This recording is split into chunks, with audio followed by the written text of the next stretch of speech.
जय हिंद, जय Bharat. News team 7 से मैं उर्वशी आप सभी दर्शकों का स्वागत करती हूँ। आज हम आपको ले आए हैं मंडी डावाली के रामलीला ग्राउंड में।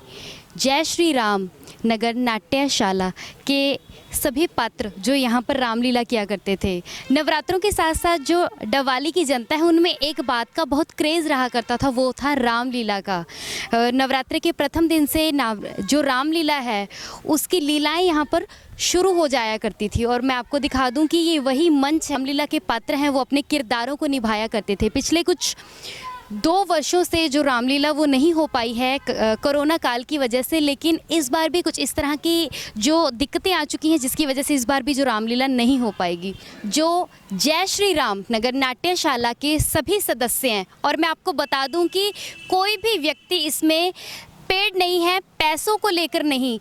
यहाँ की जनता का जो विश्वास है उन पर किस तरह से खरे उतरे हैं, और रामलीला को अभी तक जो सफ़र है उसके विषय में यहाँ पर जो लोग इतने समय से रामलीला से जुड़े हुए हैं उनसे बातचीत कर लेते हैं। इस वक्त हमारे साथ समाजसेवी वासुदेव मेहता जी जो कि पेशे से पत्रकार भी हैं, उनसे भी बातचीत कर लेते हैं। सबसे पहले तो मैं डवाली के साथ साथ इलाका वासियों का धन्यवाद करना चाहूँगा, और उनसे मैं माफ़ी भी मांगना चाहूँगा क्योंकि पिछले साल हम रामलीला नहीं कर पाए, और इस साल भी कई कारणों की वजह से हम रामलीला करने में समर्थ नहीं है।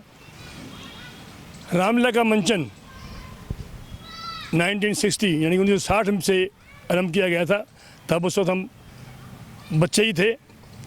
जो रामलीला आरंभ करने वाले थे हमारे संस्थापक मास्टर के दिलावर जी, मेरे बड़े भाई कुशाल जी और आर के चलाना जी, और ये ब्रिज महेंद्र खड़े हैं, हमारे पैरा जी सेठी हैं। ऐसे कई हैं जिन्होंने रामलीला का शुभारंभ किया था। मैंने 1976 में रामलीला में प्रवेश किया था, और तब से लेकर अब तक इसी के साथ जुड़ा हुआ हूँ, और पिछले 12 साल से मैं प्रेसिडेंट भी हूँ। मैं ये कहना चाहूँगा, ये शायद दूसरा अवसर है कि रामलीला को हमें रद्द करना पड़ रहा है।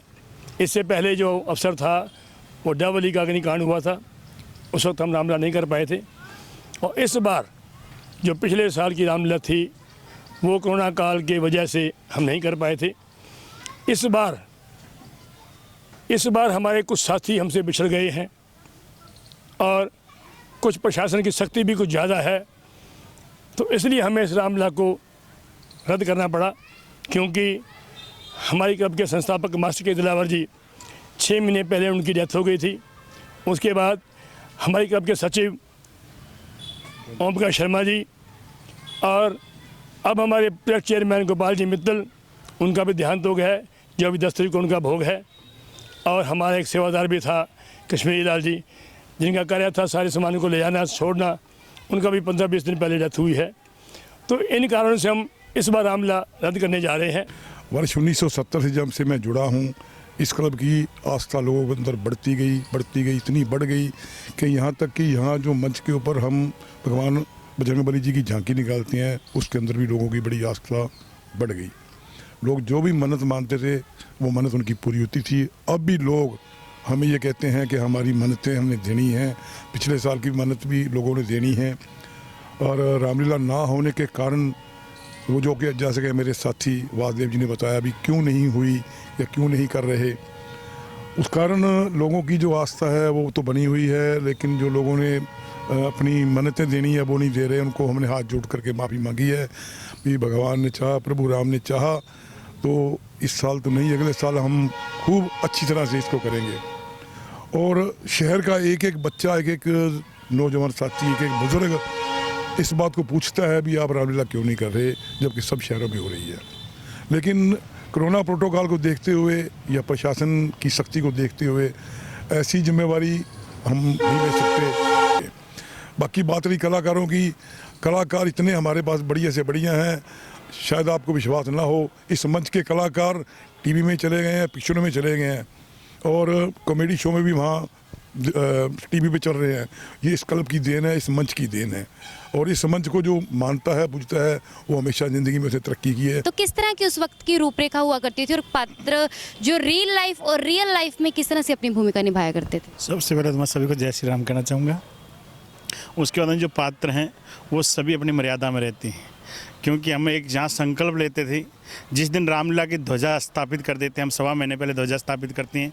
उस ध्वजा के साथ ही यहाँ सभी जो कलाकार हैं वो अपना अपना संकल्प मेरे साथ बैठ कर लेकर जाते हैं कि आज के बाद हम किसी प्रकार का कोई नशा अगर गस्ती में करते भी हैं, क्योंकि आजकल बीड़ी सिगरेट पीना, लेकिन हमारे कलाकार जब तक कला के माध्यम से समर्पण है तब तक ऐसा कोई भी कार्य नहीं करते जिसमें उनको मतलब किसी प्रकार की भावनाओं को ठेस पहुंचे। वो धर्म के प्रति अपनी आस्था रखते हैं। जिस दिन हम यहाँ पर स्तंभारोपण ध्वजारोपण करते हैं, उस दिन ही से ही यहाँ पर हम भगवान गणेश जी का आह्वान करके वो ध्वजा लगाते हैं। और हमारा प्रमाण है उस ध्वजा के साथ, जब जब हमने ध्वजा लगाई यहाँ पर, तब तब राम जी ने यहाँ पर अपार कृपा करी और इतनी मनोकामनाएं यहाँ पर पूर्ण होती हैं कि कलाकार खुद स्वयं, उनका रूप जो होता है वो साक्षात भगवान का रूप दिखाई देता है। यहाँ पर जितने भी देखने आते हैं कलाकारों को, वो सभी कहते हैं अगर रामलीला डावाली के अंदर होती है ना, तो इससे बढ़िया रामलीला कहीं पर हमने नहीं देखी। बठिंडा शहर में भी हम पिछले कुछ दिनों से एक दफ़ा हमें बुलाया गया था बठिंडा शहर में, वहाँ पर उन्होंने